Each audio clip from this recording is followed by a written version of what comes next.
This is Time and Other Thieves, reflections and conversations on the nature of existence. This episode originally aired in radio format on June 30th, 2022, 6 days after the Supreme Court officially decided to overturn Roe v. Wade, so I began by saying a few words about that. I personally think people should be able to get abortions for any reason whatsoever. We have a serious overpopulation problem as it is without adding more unwanted humans to the mix. I also think we need to reduce what seems to be a great need for abortions by making it easier for people to prevent unwanted pregnancies in the first place. And we need to give more support on a society level to people who do have babies, and of course to the babies themselves. Procreating should not be a life-ruining thing. But then if you really start thinking about it, giving more support to mothers and babies would ultimately mean overhauling our entire system. And this overhauling would also need to take place if we ever expect one group, in this case it's Republicans, but it will likely be Democrats again in the future, to stop telling the other what they're allowed to do. As long as we have a system made of us and them, as opposed to just us, a human collective trying to take care of one another, then these schisms will keep happening. And Lord knows you can't convince those who are against abortion that it isn't murder, and you can't convince those in favor of abortion that it isn't a reproductive right. So if we cannot convince, what else might we do? Which leads me to the last thing I'm going to say on this topic, and that is, everything is making its best effort to enlighten us. Everything, including the Supreme Court. And if you agree with their decision, then the pro-choice folks are trying their best to enlighten you. Everything is. It may not know it's making this effort, but it is. So how can we all use this experience around abortion rights, and every other experience we have, to get us that much closer to enlightenment? Something tells me that anger and aggression aren't the answer. I came across the notion that everything is making its best effort to enlighten us in the book No Recipe, Cooking as Spiritual Practice by Espe Brown, which I'll be talking about today. Could be I draw some other parallels between what Edward, I'm on a first-name basis with him, has to say about cooking and what's going on in current events. But it could be that I just talk about the spirituality of cooking. And by using the word just, I don't mean to imply that this is a small topic, as you will see if I do my job right in the talking. If you've been listening to Time and Other Thieves for a while, you might recall that Edward Espe Brown is an American Soto Zen priest and chef who first established some fame in the cooking world in 1970 when he published the Tassajara Bread Book, which he himself describes as an enthusiastic offering from a beginning baker encouraging others to bring wheat, flour, salt, and water alive. In 1971, at the age of 26, he was ordained by Shunryu Suzuki Roshi, a Zen master most well known for coining the phrase beginner's mind. Edward was the first head chef, or tenzo, at the Tassajara Zen Mountain Center, a very demanding position that he held for 2 years and about 3 months, after which he lived for 20 years at the San Francisco Zen Center, deepening his Buddhist practice.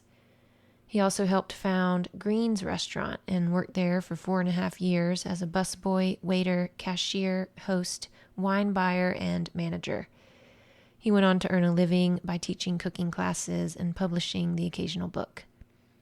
In 2007, Edward was the subject of a critically acclaimed feature-length documentary film called How to Cook Your Life, which gave viewers a peek into some of his cooking classes, in which I talked about in episode number 37 of Time and Other Thieves back in February.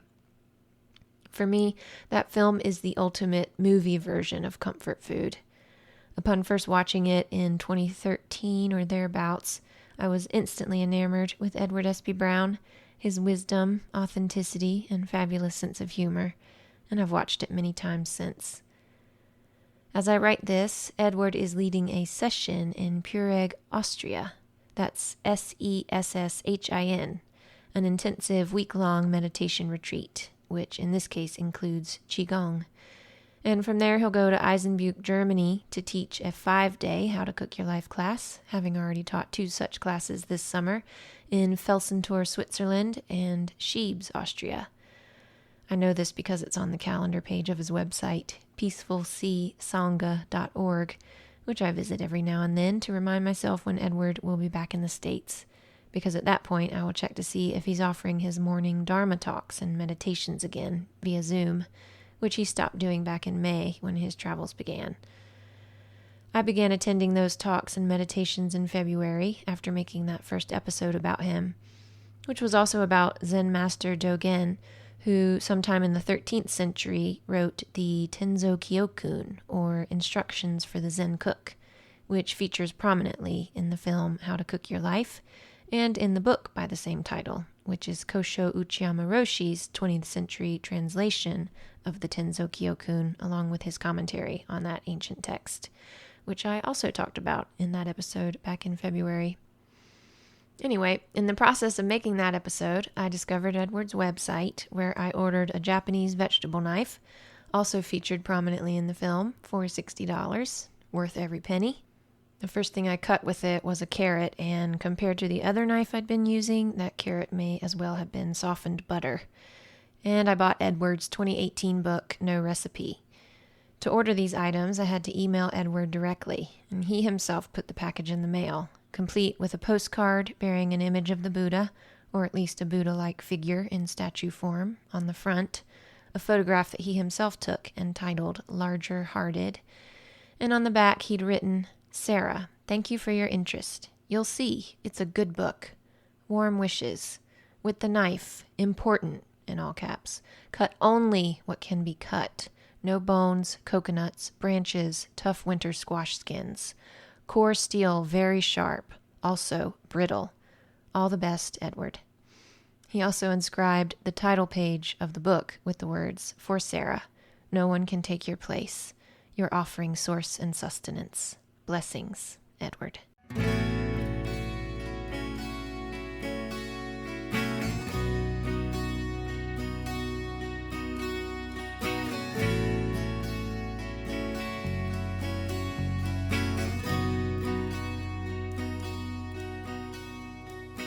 I wanted to start reading No Recipe the moment it came in the mail, but due to other plans already in place for this radio show, I didn't have time.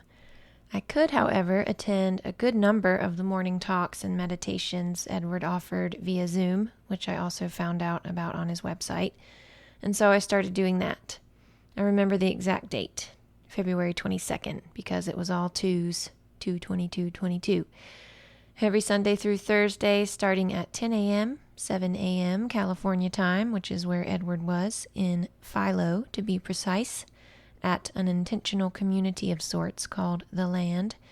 He gave an hour of his time to facilitating 15 minutes of silent free writing, which he himself did while seated cross-legged on a meditation cushion, writing in a giant sketch pad, followed by delivering a 15-minute Dharma talk without referencing any notes, followed by a 20-minute silent meditation, which he usually ended with a poem that he'd memorized. He's memorized many. And then he'd facilitate about 10 minutes of visiting, wherein he opened up the floor for the folks there in the room with him at the Land, and for all of us on Zoom to ask any questions or make any comments we felt called to share. It was thoroughly lovely, and I found it a great help in getting me to journal, although I admit I sometimes skipped that part, and, of course, meditate. I'd often go into these sessions thinking, I'll just listen to Edward talk and then skip the meditation. But he always says something about meditation that inspired me to do that too. And it's worth noting that he sat cross-legged on a meditation cushion for the entire hour, usually longer, which is something I can't do for more than 15 minutes without my legs falling asleep. Maybe it somehow helps that he's 77 years old. And of course he's been sitting cross-legged like that on a daily basis for over 50 years. Another thing worth noting about Edward's talks is that he takes many long pauses with his eyes closed. Sometimes these pauses are so long that you wonder if he's gone into some sort of trance that he's never going to come out of. Or has he fallen asleep? And sometimes when he opens his eyes, it is as if he's waking up. but I think he's just been settling into the moment, experiencing his experience on a really deep level so that he can communicate from that place. He also laughs a lot, usually in the form of a chuckle, and his laughter is often contagious. At some point in our initial email exchange, I did ask Edward if he'd let me interview him for an episode of Time and Other Thieves. He said he'd like to have just a conversation first and go from there, so we set up a Zoom chat. Unfortunately, the only time that worked for both of our schedules was on a day that I had a doctor's appointment that limited our visit to a measly 30 minutes, in which Edward did most of the talking. He said he'd like to meet again and learn more about me, so I followed up with an email about when we might do that, and he never responded. After a week or so, I emailed him again, saying that if he didn't want to do a radio interview, that was totally fine. I was more than content to just continue attending his morning talks, which was true. I admit I was disappointed when he didn't respond to that email either, but who knows what might have prevented him. Zen priests can get distracted and overly busy like the rest of us, I suppose. And I do plan on emailing him again when he gets back from Europe to tell him how much I enjoyed No Recipe and that he was right. It is a good book. I decided to start reading it only a couple weeks after Edward's hiatus from Zoom began. This was because I missed his presence in my life, and also because I'd just interviewed K.P. Whaley and Ed Graves, co-owners of Tiny Bridge Farm in Hendersonville. Maybe you caught that episode. A conversation that inspired me to start shopping at farmers markets more often, which in turn inspired me to base meals around what I found at said markets, instead of looking for recipes in books or online and then getting the necessary ingredients at the grocery store. I wanted to rely less on recipes in general and get better at just working with what I had, either because my husband grew it or some other local farmers did. And I thought Edward's book would provide more inspiration and strengthen my resolve in that regard.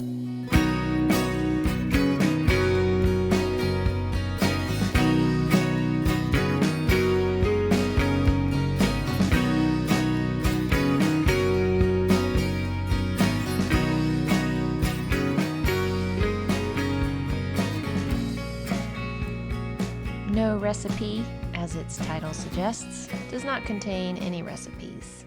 Nor is it an instruction manual for how to cook without a recipe, which I admit I was kind of wanting.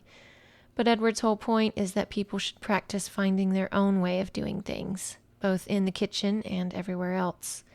When you learn how to cook without a recipe, you are essentially learning how to be you. You are opening yourself up to the moment, this eternal now, which is always unique, instead of making food taste the way it should, based on someone else's aesthetic. To cook in this way is risky because it might not turn out especially good or win you the approval of others. And I'll be honest, I like having a guarantee that what I'm cooking will be delicious and that whoever else is eating it with me will enjoy it. And if their enjoyment manifests as praise for my cooking skills, so much the better. Since I started cooking in earnest in my mid-20s, I've always relied on recipes and taken great comfort in knowing that if I just follow the directions, something I'm very good at, given those directions are clear, then I'll end up with a tasty, perhaps even beautiful meal. Plus, I don't always know how to cook certain things. I need specific instructions regarding oven temperature, covered or uncovered, the appropriate amount of salt, sugar, spices, etc. Even after reading Edward's book, I still need to at least reference a recipe for this reason, and then, it seems to me, I may as well just follow the damn thing. But what No Recipe has done for me is deepen my appreciation for the act of cooking, regardless of how intuitive or prescribed it might be. And even when following a recipe, fiascos, to use Edward's term, still happen. When we decide to make cooking a regular part of our lives, we sign up for such fiascos. Also, even when following a recipe, cooking can be a deeply spiritual practice, inasmuch as we choose to work with the fiascos instead of letting them get the best of us. We learn how to relate with the fiascos. According to Edward, this type of relating is the essence of Zen Buddhism. Quote, Zen, we could say, is cultivating the art of having problems. Art meaning to find out how to have problems in a useful, workable way. He sprinkles other definitions of Zen throughout the book, saying its imperative is to recognize that the sacred is here, as opposed to somewhere, anywhere else, by practicing, living, cooking in the way of sacred space. He says that one of Zen's most basic points of emphasis is that we will suffer if we seek to attain happiness by maximizing pleasant experiences and minimizing unpleasant ones. Rather, we must be open to all experience. Another emphasis of Zen, he says, is the importance of re-inhabiting one's own body. You bring all the you-ness that you can into your physical experience of the world and your own emotions. He says, I see Zen as knowing what you feel when you feel it, and that as you are informed by your feelings, you learn to work with them. Rather than eliminating or hiding your emotions, you aim to transform all that is afflictive into nourishment. And Edward definitely speaks from experience when he talks about having strong emotions. As a young Zen student, he was often regarded as problematic due to his moodiness, which often manifested as anger. People working in the kitchen with him would frequently tell him to calm down or relax, which only exacerbated his emotion. And he makes a great point near the end of No Recipe when he says that if people had simply expressed their own feelings rather than tell him what to do with his, he would have calmed down much more quickly on his own. If they'd said, Edward, when you get angry like that, I feel scared and anxious, he could have then realized, oh, okay, I better calm down. In telling him what to do, they were shirking their responsibility toward their own difficult feelings. Now in his late 70s, it seems that Edward is still trying to live down the labels of angry, intense, and moody. He ends No Recipe with an About the Author section written in third person, the last sentence of which is, Inside, he is a sweetheart, and sweetheart is italicized.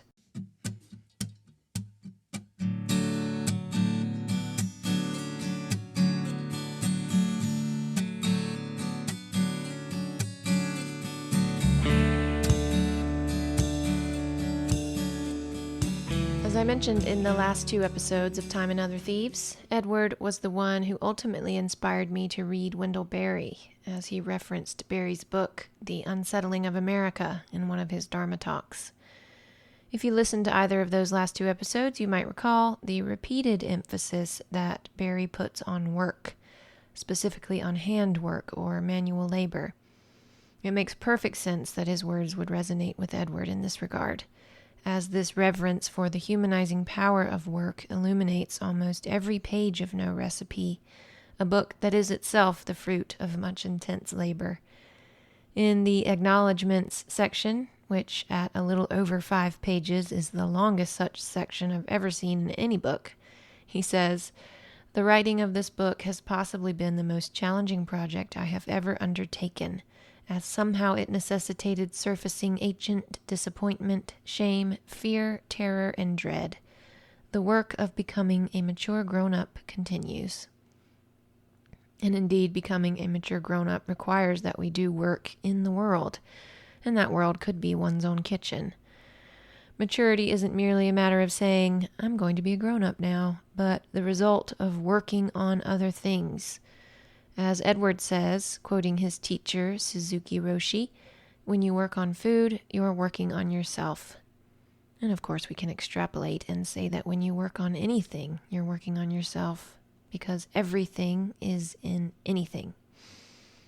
In the Dharma talks I attended, Edward referred a lot to Zen Master Tenkei, who also pops up more than once in No Recipe.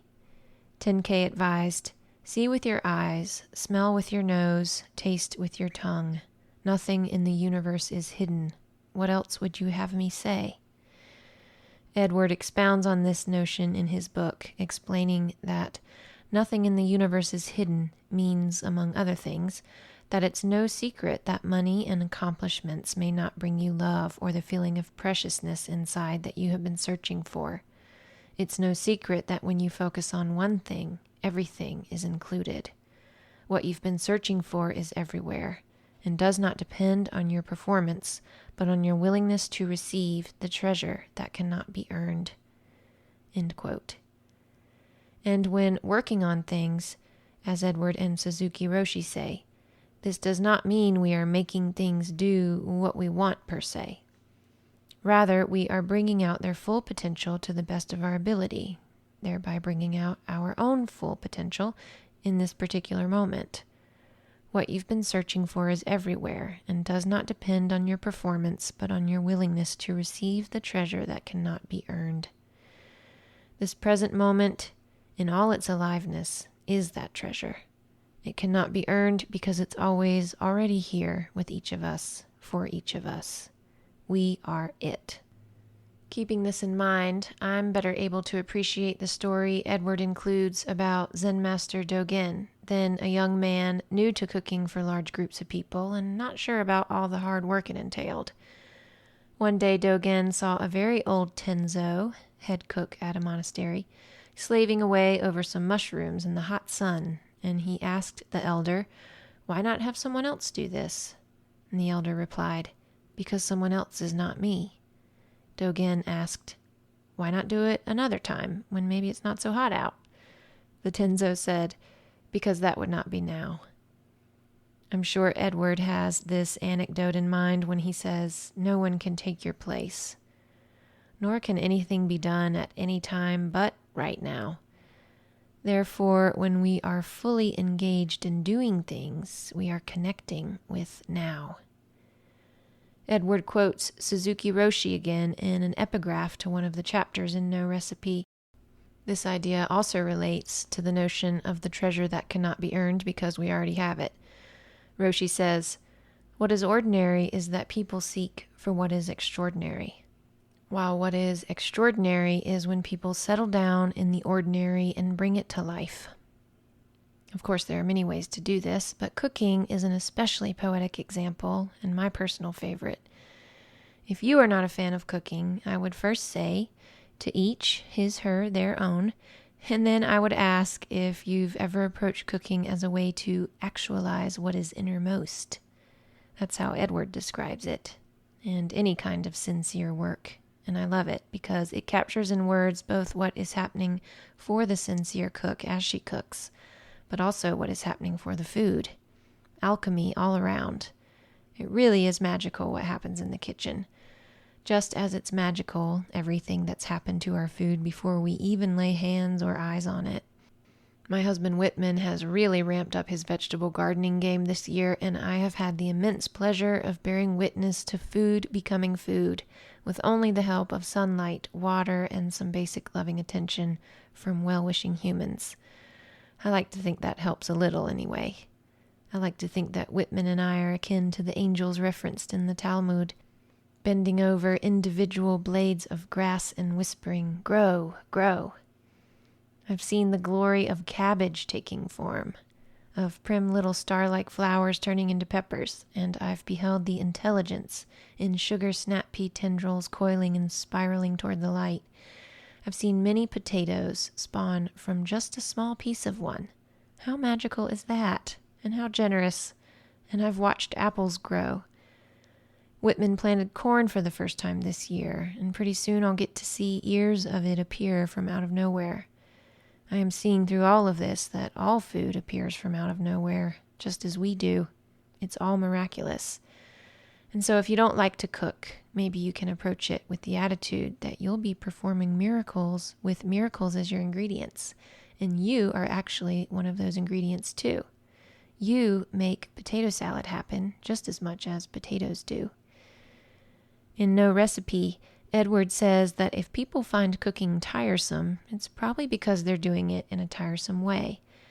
Their thoughts of how tiresome cooking is will get in the way of their noticing any engaging, beautiful, or energizing aspects of cooking. Addressing such people directly, he says, "You will probably cook in a repetitive manner, completing assigned tasks without any sense of curiosity or discovery, without truly engaging your life force energy, without understanding how to bring your body and spirit alive in the kitchen." So instead of saying, "I'm going to cook dinner now," we could say, "I'm going to truly engage with my life force energy now." Sounds pretty good, right? How could you not like cooking?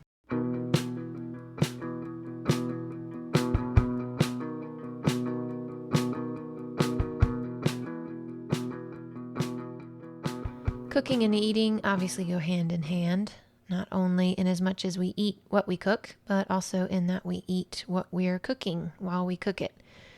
Edward is a huge proponent of people tasting their meals in progress and seeing how each addition contributes to the overall flavor and what their experience is of that flavor. I mentioned this in the first episode I did about Edward, and don't be surprised if there's a third.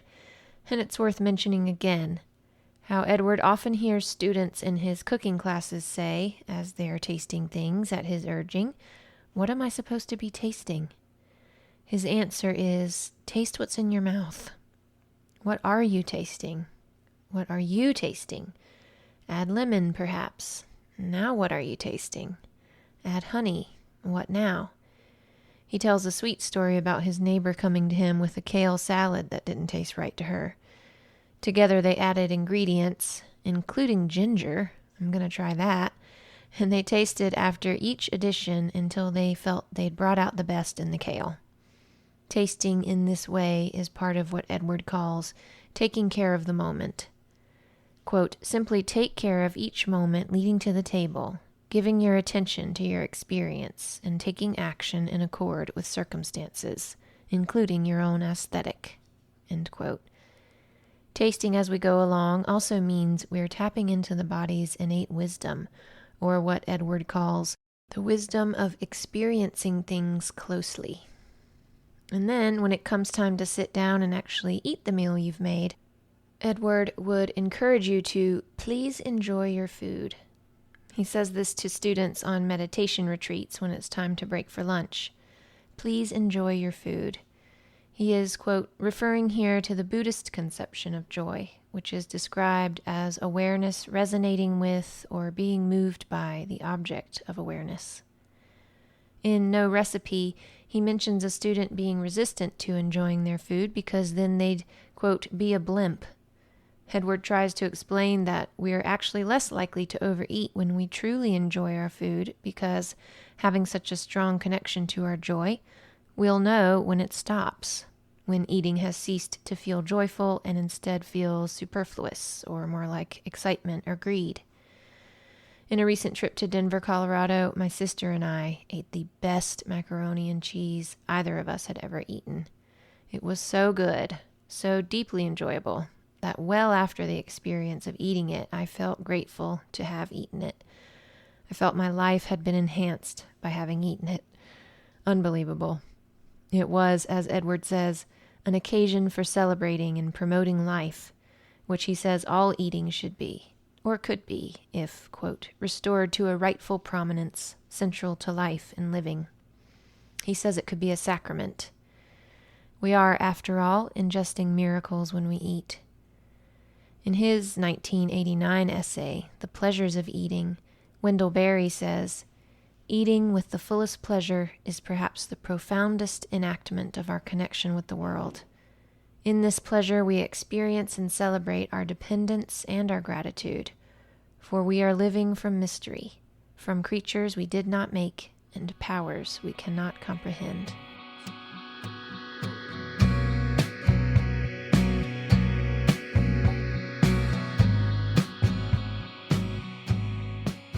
In this society, we too often seem to forget that eating should be a sacrament. The sacredness of eating is profaned by frozen dinners and fast food restaurants, the former of which are usually microwaved and consumed while also consuming television, and the latter often consumed while driving. These are examples of how devoid of ritual our eating has become, and ritual, if only the simple act of sitting at a table designated for eating, contributes a lot to how much joy we experience in the act of eating. The word Edward uses is ceremony. He says there is well-documented evidence that cultures with extensive ceremony around eating have fewer eating disorders, while cultures lacking ceremony around eating have more eating disorders. One example of ceremony is praying before a meal. As an epigraph to one of his chapters in No Recipe, Edward includes the following meal prayer. We venerate the three treasures and give thanks for this food, the work of many people, the offering of other forms of life. May this food nourish us, body, mind, and spirit. May all beings be happy, healthy, and free from suffering. I went ahead and wrote this prayer out and made a little placard of sorts for it so that my husband and I can start saying it before dinner each night. I took out the part about the 3 treasures, referring to Buddha, Dharma, and Sangha, since my husband does not identify as Buddhist, and at the end I added, and also, please enjoy your food. If that were the only prayer we said, I believe it would be enough to significantly shift how we eat. For me, at least, I find that when having the intention to enjoy my food, I eat more slowly, and I realize that my default, faster way of eating feels a bit stressful. When I was a kid, we'd say what we called the blessing before dinner. This was at my mom's house, not my dad's. And usually I was the one to say it, and I remember always saying it without ever meaning a single word. God is great, God is good, let us thank him for our food. By his hands we all are fed. Give us, Lord, our daily bread. Amen. I much prefer the prayer that Edward shares, which acknowledges the work of many people and the offerings of other forms of life. My intention is to mean this prayer every time I say it, as a way of, quote, entering the moment as deeply as you are able.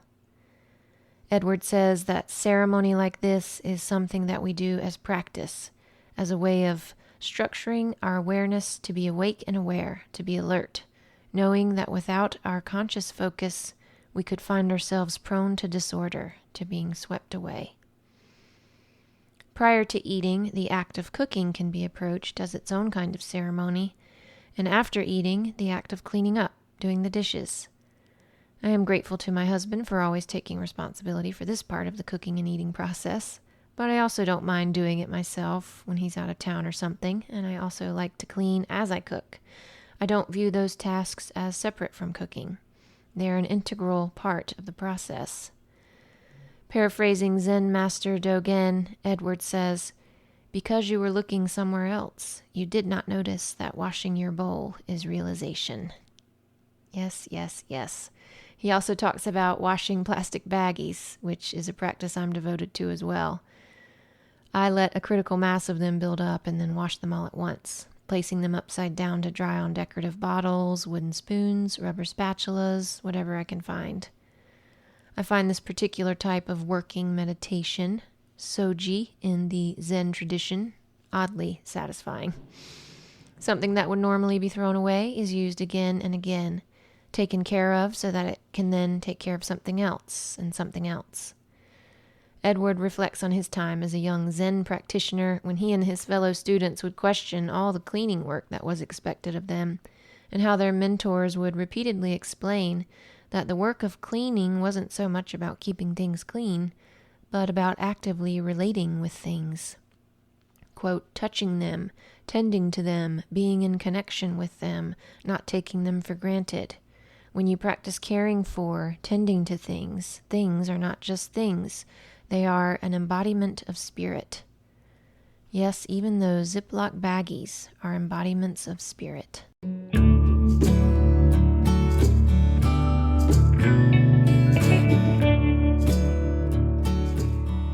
The practice of washing and reusing plastic bags, not letting something that is still useful go to waste, ties into what Edward has to say about leftovers.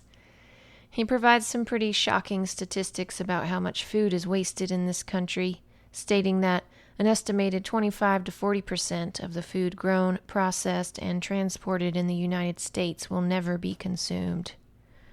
Going back to what I was saying earlier about providing more support to mothers and babies, maybe we could start there. I don't use the word sin very often, but I think it's fitting when applied to this level of food wasting.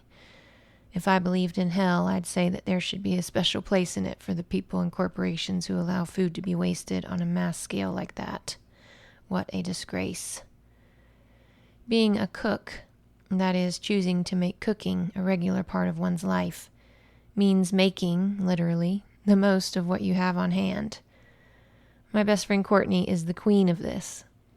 In an alternate life, Courtney would be a stand-up comedian, and a good portion of her act would consist of leftovers jokes. She once made compote out of one pear because she's not inclined to eat a piece of raw fruit, And for some reason, she had a pear and she didn't want it to go to waste, so she made compote. I recently found myself with way too many limes, so I decided to make a batch of coconut lime cookies, which required the purchasing of other ingredients that rather negated my overall anti-waste crusade, and I wound up burning them terribly, a fiasco to be sure. But through that experience, I learned that the next time I find myself with an excess of limes, I will make limeade. In this regard, John Irving's top rule for creative writing applies to cooking too. Keep it simple, stupid. In No Recipe, Edward invites readers to draw a parallel between how they treat leftovers and other extras and how they treat themselves. He writes, "If the small amounts of food are not precious and worthy, are you worthy? Does anyone care? Do you? Do you care about yourself?" I know it's become a somewhat controversial thing to say, but you are, in fact, what you eat. The waste that you discard in the final stage of digestion is, to quote Edward, what cannot become you. When you eat food, its nutritive essence literally becomes you. And so isn't all of that food worthy of your care and attention? Edward allows that we will not always be able to use up everything, and that some food will get overlooked and end up spoiling. The point is not to aim for perfection, but to make a simple effort every day to pay attention to what we already have. This is a huge part of being a cook, this awareness of one's resources and this respect for them. And in helping food serve its purpose, we give ourselves purpose. Being a cook, or you might say being a good cook, does not simply mean that one creates good meals. It means that one builds her life around the regular practice of cooking. It means that one's kitchen is set up in such a way to make the act of cooking feel as effortless as possible. Ideally, you have a primary counter space where all the chopping happens, and from that space, most of what you need is just an arm's reach away, or at the most a couple steps. Being a good cook means that you know exactly where everything is, because everything has its place, and it has that place for a reason. Everything is functional. Spices are labeled for easy identification, and those used most frequently get the prime real estate on the counter spice rack, or right up front in the spice cabinet, if you go that route. I do both. In choosing to be a good cook, and by good, I mean it in the Buddhist way of basic goodness or workability, you're choosing how to spend your time, or as Edward says, how to gift your time, since spending implies that, quote, you would want to be making great purchases with your accumulated effort. I myself have the great privilege of designing my own work schedule, and I rarely schedule therapy sessions any later than 2:30 so that I can be done with my notes and my billing tasks by 4, which is when I generally start preparing dinner, as I prefer to eat on the earlier side and to not feel rushed while cooking.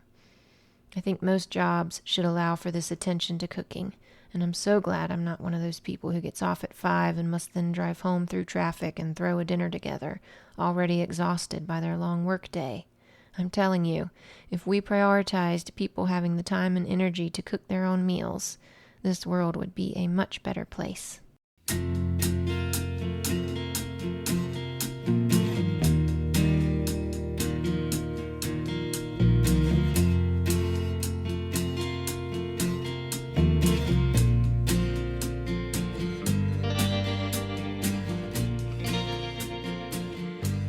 At this point in the radio version of the show, I played the Big Thief song Spud Infinity, which contains the refrain, "What's it gonna take to free the celestial body?"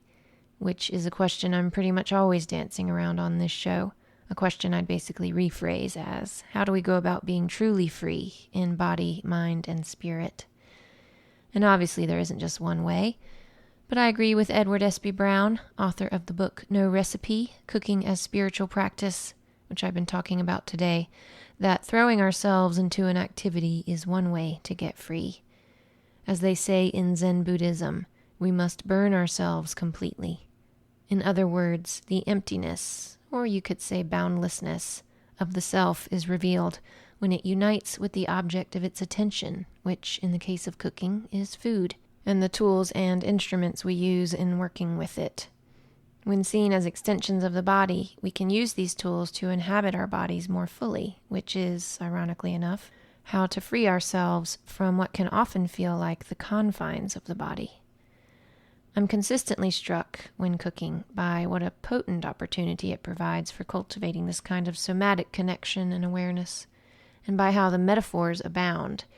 For instance, when I lose my grip on things, like a knife, it's usually because I'm holding it too tightly. I've been cooking regularly for about 15 years now, and I'm still learning how to handle things.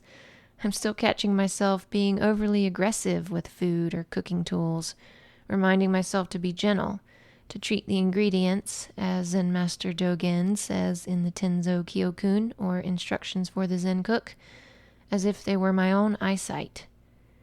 I think I remember reading in that same text that we should treat dishes, pots, and pans in the same way, that when we clang them together or bang them against things, those are the sounds of them crying out in pain. This goes back to what I was talking about earlier, the idea that everything is the embodiment of spirit. And of course, we should give as much attention to how we're using our own bodies as we go about the act of cooking or any other act. Edward advises that while you stand there chopping or stirring or kneading or whatever, quote, you can visualize sending roots down that bring up resources to nourish you. You are coming to standing rather than abandoning your body in a standing position. Ease comes from efforting less as you allow your body to come into alignment with the energetics of standing. He points out that this is not something he or anyone else can tell you exactly how to do, but something for you to study, to notice, to practice. And this is ultimately what Edward refers to as basic Buddhism, experiencing your own experience more closely. And so much of our experience depends upon not what we do, but how we do it. Though we might not always have a choice as to what we must do, we can pretty much always choose how to do it. We can choose, in other words, to make it sacred. And this is my key takeaway from Edward's book. Make it sacred. I want to fashion little signs in tiny glass frames that say this, so people can see those words when doing the dishes or folding laundry or cleaning the toilet or any other job that they tend to label as unpleasant or somehow beside the main point of life, to remind them that everything is the main point. Like I was saying earlier, quoting Edward, when you focus on one thing, everything is included. The trick is to focus. Only with this kind of conscious attention can there be a true connection between what's inside us and what's outside us. And this connection is the greatest gift of any work that we throw ourselves into and in which we burn ourselves completely. Edward remembers what the United Society of Believers in Christ's Second Appearing, commonly known as the Shakers, told one another. Work is a gift to the person working. By giving ourselves to the work, Edward says, we receive the blessing of being alive in the present moment of eternity. And that's it for this episode of Time and Other Thieves. I hope you've enjoyed hearing about some of the ideas presented in the book No Recipe, Cooking as Spiritual Practice by Edward Espe Brown. I'm Sarah B., and I'll leave you with one more piece of advice from Zen Master Dogen. Let things come and abide in your heart. Let your heart return and abide in things. I hope you'll check out the next episode, when I'll resume my exploration of The Artist's Way by Julia Cameron, picking things back up with week 8 of that 12-week course for discovering and recovering your creative self. Until then, take good care and happy cooking.